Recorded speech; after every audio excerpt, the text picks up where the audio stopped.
Hi hello welcome back to Jahnavi Shashank YouTube channel. నేను మీ జాహ్నవి శశాంక్. ఈరోజు అయితే బోడుపల్లో ఉన్న నిమిషాంబిక టెంపుల్కి వచ్చేసాం. మాకు రావడానికి 1.5 hours పైనే పట్టింది. బట్ టెంపుల్కి వెళ్ళగానే ఆల్సటంతా మర్చిపోయాం. సో నేను మా హస్బెండ్ అయితే దర్శనం కోసం టెంపుల్ లోపలికి వెళ్ళిపోతాం. లోపలికి వచ్చి అమ్మని చూడగానే మమ్మల్ని మేమే మైమరిచిపోయాం. మనసంతా ప్రశాంతంగా అనిపించింది. అమ్మ నిజంగా మనల్నే చూస్తున్నారా అనిపించేలా ఉన్నారు. ఆమె కళ్ళు అలా ఉన్నాయి.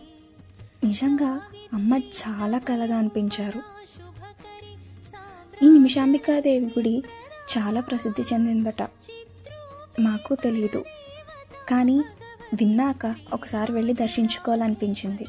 ఏదైనా కోరిక కోరుకొని అమ్మకి 16 ప్రదక్షిణలు చేయాలి. ఆ కోరిక అయితే 21 రోజుల్లో నెరవేరుతుందట. కోరిక నెరవేరగానే అమ్మకి బడిబియ్యం ఇచ్చి 108 ప్రదక్షిణాలు చేయాలి. గుడిలో చాలా హడావడిగా ఉంది. పిల్లలు ఆడుకుంటున్నారు. ఇక్కడి పాప చూడండి, నవ్వుతూ భయంతో వెనక్కి వెళ్ళిపోయింది. అలాగే ఈ గుడిలో వినాయకుడు, సీతారాముల వారు, అలాగే శివుడు కూడా ఉన్నారు. అలాగే ఆంజనేయ స్వామి కూడా కొలువై ఉన్నారండి. ఇక్కడ ఈ గుడిలో ఏదో తెలియని మనశ్శాంతి, ఏదో తెలియని ప్రశాంతత. ఈ పిల్లాడైతే అసలు నన్ను వదలలేదు చాలాసేపు. మాకు ఈ గుడి చాలా దూరమైనప్పటికీ ఎందుకో తెలీదు, దర్శించుకోవాలి అనుకున్నాము. మాకు ఇప్పటికీ కుదిరింది. వెళ్ళి దర్శించుకున్నాం. మనసంతా చాలా ప్రశాంతంగా అనిపించింది. అలాగే ఇక్కడ దత్తాత్రేయ స్వామి వారు చూడండి, ఎంతో అందంగా ఉన్నారు. శివుడు కూడా. దర్శనం పూర్తి చేసుకొని బయటకు వచ్చేసాం. ఇక్కడ మా హస్బెండ్ ఇంటికి రిటర్న్ అవ్వడానికి మ్యాప్స్ చూస్తున్నారు.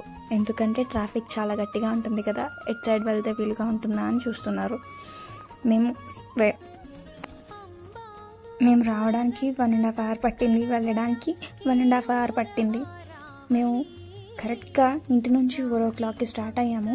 అక్కడికి వెళ్ళేసరికి 5:30 అయింది. అక్కడ నుంచి మళ్ళీ రిటర్న్ 6:30కి స్టార్ట్ అయ్యాము. ఇంటికి వచ్చేసరికి 8:45 అయిందండి. కానీ మాకు జర్నీ చేసామన్నా మాకు అస్సలు అలసట అనిపించలేదు. అంతే ఈ video. Please like, share, comment and subscribe. This is your Jahnavi Shashank.